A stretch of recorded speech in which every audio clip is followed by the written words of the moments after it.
یسایہ نبی کی کتاب اس کا 18واں باب، خداوند کوش کو سزا دے گا۔ آہ،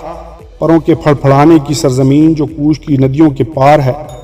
جو دریا کی راہ سے بردی کی کشتیوں میں سطح آب پر ایلچی بھیجتی ہے۔ اے تیز رفتار ایلچیو، اس قوم کے پاس جاؤ جو زوراور اور خوبصورت ہے، اس قوم کے پاس جو ابتدا سے اب تک مہیب ہے، ایسی قوم جو زبردست اور فتح یاب ہے، جس کی زمین ندیوں سے منقسم ہے۔ اے جہان کے تمام باشندوں اور اے زمین کے رہنے والوں، جب پہاڑوں پر جھنڈا کھڑا کیا جائے تو دیکھو، اور جب نرسنگا پھونکا جائے تو سنو، کیونکہ خداوند نے مجھ سے یوں فرمایا ہے کہ میں اپنے مسکن میں تابش آفتاب کی مانند اور موسم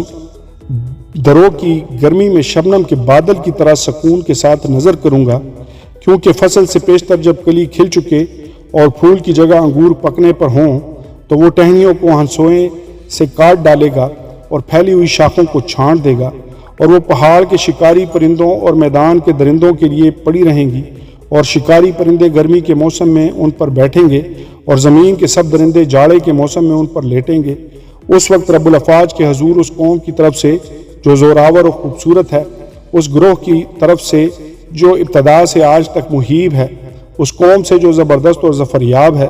جس کی زمین ندیوں سے منقسم ہے، ایک ہدیہ رب الافواج کے نام کے مکان پر جو کوہ صہیون پر ہے پہنچایا جائے گا۔ آمین اور آمین۔